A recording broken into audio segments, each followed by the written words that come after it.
Olá! Hoje a gente vai mergulhar nas ideias de uma figura, assim, bem singular, Henry Adams. Ele vinha de uma família americana, né? Presidentes, diplomatas. Uma linhagem impressionante, sem dúvida. Pois é, tinha acesso a tudo, mas passou a vida inteira sentindo que a educação dele tinha alguma coisa errada, que não servia para o mundo que ele via mudando tão rápido. É uma sensação de inadequação que percorre toda a obra dele, né? Exatamente. E a nossa conversa aqui vai se basear muito na autobiografia dele, A Educação de Henry Adams, que é um livro curioso, né? Escrito na terceira pessoa. Sim, ele fala de si mesmo como se fosse outra pessoa. É uma escolha estilística bem interessante. E ele usa a própria vida não para contar vantagem, sabe? Mas como um estudo de caso sobre aprender. Ou, como ele mesmo sugere várias vezes, sobre não aprender. Sobre as falhas do aprendizado, talvez. Isso. Então, o nosso objetivo aqui é tentar entender essa busca do Adams. Por que ele criticava tanto a educação formal?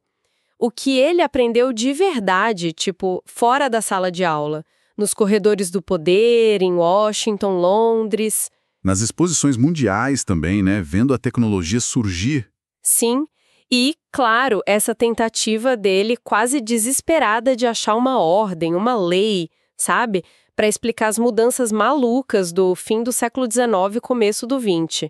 Uma busca por sentido no meio do que ele percebia como caos crescente. O que me pega muito no Adams é justamente esse paradoxo. Um cara imerso nos centros de poder, de conhecimento, viajou, estudou, conviveu com os grandes nomes da época. Teve todas as oportunidades imagináveis, né? Todas, e ainda assim ele se descrevia como alguém sempre despreparado, sempre buscando uma educação que, tipo, nunca chegava. É uma jornada intelectual muito instigante. Língua, sobre a formação inicial. Descreve os anos de escola em Boston, ali dos 10 aos 16, como, basicamente, tempo jogado fora. Uma perda de tempo total na visão dele. Mesmo Harvard, que ele até admite que era um lugar ameno e liberal, para ele não formava líderes, não preparava para a vida real, e a experiência numa escola alemã em Berlim. Ah, essa ele detona. Chama de pesadelo, primitiva e embrutecedora. É forte, né? E essa crítica ia a fundo. Adams sentia uma distância enorme entre o que ensinavam e o que ele achava que precisava saber. Ele odiava a rigidez, a pressa dos professores. Tem aquela frase ótima dele. Qual? Schoolmasters never gave time. Os mestres de escola nunca davam tempo. Para ele, a escola estava mais preocupada em seguir o currículo do que em realmente equipar os alunos para entender o mundo complexo que estava surgindo. Ele tinha uma ideia bem específica do que educação devia ser, né? Algo sobre dominar ferramentas, economizar energia. Exato. Ele buscava o que chamava de mastery of his tools, o domínio das ferramentas intelectuais, e economy of his force, economia da força, da energia vital. Quer dizer, a educação devia dar as habilidades para a pessoa usar sua energia de forma eficaz sem desperdício. E o que ele recebia parecia o contrário disso? Parecia. Para ele, um monte de informação solta, muitas vezes inútil, um acúmulo sem propósito claro. Chega a ser pesado ele dizer que a educação que recebeu tinha pouca ou nenhuma relação com a educação que ele precisava. Precisamente. E essa frase é chave. A educação que ele recebeu tinha pouca relação com a educação de que precisava. Não era só um desabafo, sabe? Era uma constatação sobre como o sistema do século XIX não dava conta do século XX. Quase como se a educação formal fosse um empecilho. É quase isso. Algo que ele precisou superar, desaprender talvez, para começar a entender o mundo de verdade. E essa busca por uma educação relevante, conectada com as forças reais do tempo dele, virou o grande tema da vida dele. E essa percepção parece que vem lá de trás, né? Da infância, de viver em lugares muito diferentes. Ele fala muito de ter uma dupla natureza por causa da vida dividida entre Boston e Queens. Sim, essa dualidade é fundamental para a gente entender o olhar dele. Boston era o inverno, o lugar fechado, a escola, a regra social dura, as ruas escuras, a formalidade toda. Era o lado da família da mãe, os Brooks. Ligados ao comércio, né? Uma certa rigidez puritana. Isso. E Quincy era o oposto. O verão, a liberdade, a natureza, sem tanta regra. Era o lado Adams, da política, da história e de uma certa anarquia boa da infância. Ele tem aquela citação: Winter and summer, two hostile lives, and bred two separate natures. Inverno e verão, duas vidas hostis que criaram duas naturezas separadas. E ele claramente preferia Quincy, né? Essa liberdade. Ah, sem dúvida. Quincy era onde ele podia rolar na grama, nadar, sentir o cheiro do mar, longe das convenções de Boston. Mesmo que ele percebesse que a sociedade de Boston olhava meio de cima para Quincy, sabe? Essa vivência dupla acabou sendo útil, então. Muito útil. Deu a ele desde cedo essa capacidade de olhar a sociedade meio de fora, comparar valores. Foi como um treinamento, sem querer, para ser um observador crítico. E talvez isso explique aquela sensação dele de ser sempre um outsider. Mesmo em Boston, ele fala em se sentir excluído como se fosse um exilado. Faz todo sentido essa conexão. Essa dupla natureza provavelmente alimentou um sentimento de não pertencer totalmente a lugar nenhum. O que, olha que paradoxo, virou uma ferramenta intelectual para ele. Como assim? Permitiu que ele desenvolvesse essa perspectiva de observador distanciado, quase um antropólogo analisando a própria tribo, fosse a elite de Boston, os políticos em Washington ou os diplomatas em Londres. Essa distância virou parte central da educação não formal dele. Falando nessa educação fora da sala de aula, as experiências práticas dele foram muito ricas. Principalmente aquele tempo como secretário do pai, né, Charles Francis Adams, e embaixador em Londres durante a Guerra Civil Americana. Que lugar para ver a história acontecer? Um lugar único, realmente. No olho do furacão das tensões entre EUA e Grã-Bretanha, num momento super crítico. E ele não era só espectador, né? Ele estava ali no dia a dia, escrevendo despachos, falando com gente importante, tentando sacar as intenções dos britânicos. Foi uma imersão total na complexidade da política. E ele deixou uns retratos bem vívidos dessas pessoas. O avô, John Quincy Adams, gentil, mas ligado àquela rigidez de Boston. O pai, Charles Francis, mais equilibrado, reservado, analítico. E com simpatias não muito alinhadas com a elite inglesa, né? Mesmo vivendo lá. E ele aplicava esse olhar afiado a outros políticos também. O William Seward, secretário de Estado do Lincoln, ele achou fascinante, meio desleixado, voz rouca, mas com um charme e uma mente política ágil. Já com o Charles Sumner, o senador abolicionista, a relação foi mais complicada, né? Foi da admiração para a discordância sobre os métodos. E na Europa, figuras como o Garibaldi. Ah, Garibaldi intrigou ele. Aquela simplicidade aparente. Ele se perguntava se aquela mente direta alguma vez traía um pensamento, se tinha algo mais ali por baixo. Os relatos de Londres durante a Guerra Civil são tensos. A dificuldade da missão americana em ser aceita, a hostilidade da aristocracia britânica, o medo de que a Grã-Bretanha reconhecesse o Sul, deve ter sido uma escola em tanto. Uma escola intensa e muitas vezes bem desconcertante. Adams ficou chocado ao ver a complexidade e às vezes a duplicidade dos políticos britânicos. Tipo Gladstone, Lord Russell, falavam uma coisa em público, mas as ações, especialmente no caso dos navios de guerra construídos para a Confederação. O Alabama, né? O famoso. Exato, parecia contradizer tudo.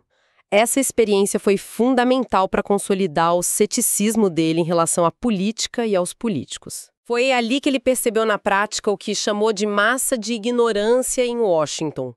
E que os líderes europeus, apesar da pose toda, muitas vezes agiam com base em informação errada ou preconceito. Sim. Ele chegou à conclusão de que os líderes políticos frequentemente sabiam menos do que ele sobre as questões reais. É uma constatação forte. Bem forte. E isso fez ele valorizar o aprendizado meio acidental, a observação atenta das contradições entre o que se diz e o que se faz. Ele percebeu que o conhecimento importante muitas vezes não vinha das fontes oficiais, mas da análise cuidadosa das ações, das hesitações, das entrelinhas. Interessante essa ideia do conhecimento acidental. Ele até refletiu sobre isso que talvez, seguindo caminhos acidentais e tortuosos, alguém pudesse encontrar algum uso para conhecimento acidental e tortuoso. A diplomacia, mesmo sendo desconfortável para ele socialmente, transformou ele num analista político e histórico muito mais sofisticado do que qualquer universidade faria.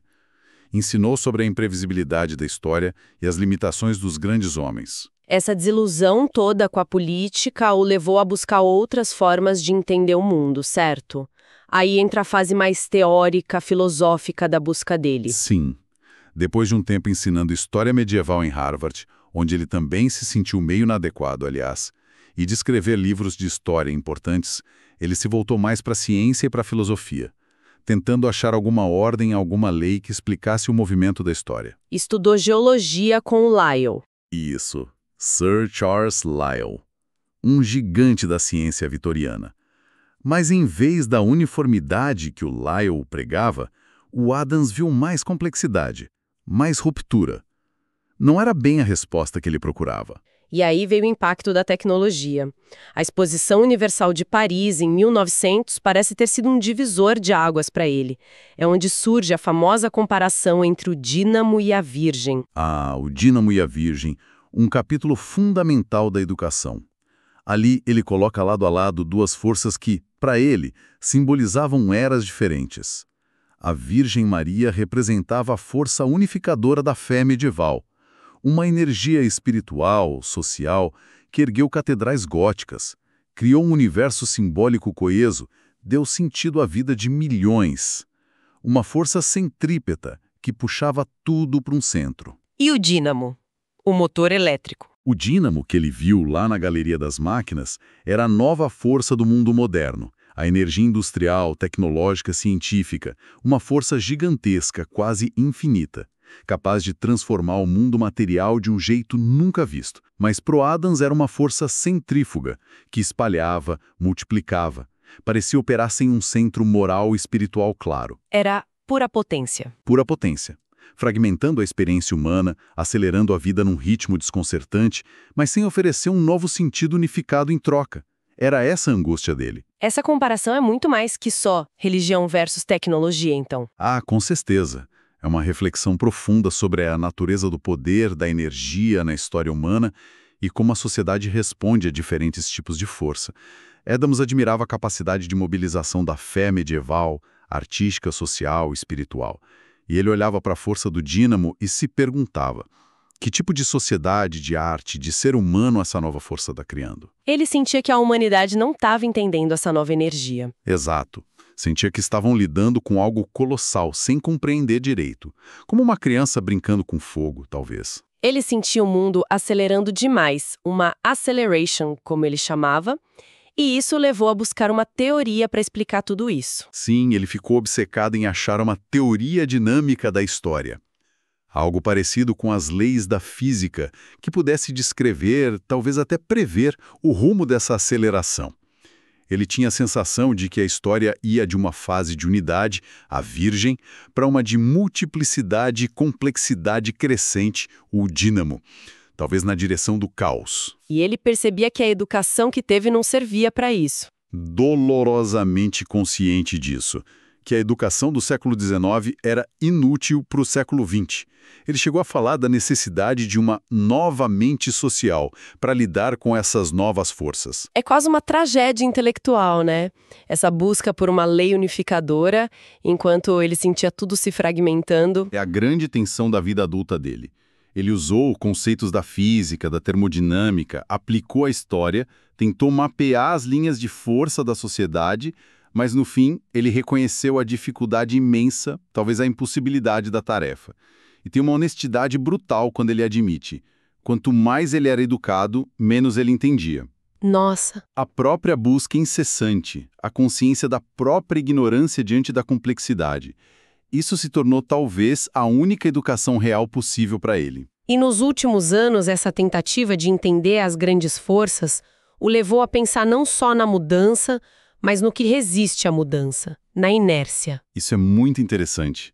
Ele começou a pensar na vis-inércia, a força da inércia, como um fator histórico tão poderoso quanto as forças ativas de transformação. Ele olhou não só para o progresso, mas para o que segura, para o que retarda a mudança, para os padrões antigos que persistem. E usou a Rússia como exemplo disso, né? Sim, ele via a Rússia czarista como uma massa imensa de inércia, de raça, de cultura.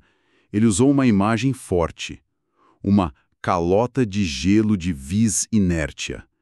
Um movimento lento, pesado, quase gravitacional, muito difícil de desviar do curso, resistente a mudanças de fora ou mesmo de dentro. E ele se perguntava se essa força passiva não seria tão determinante quanto as outras. Exato.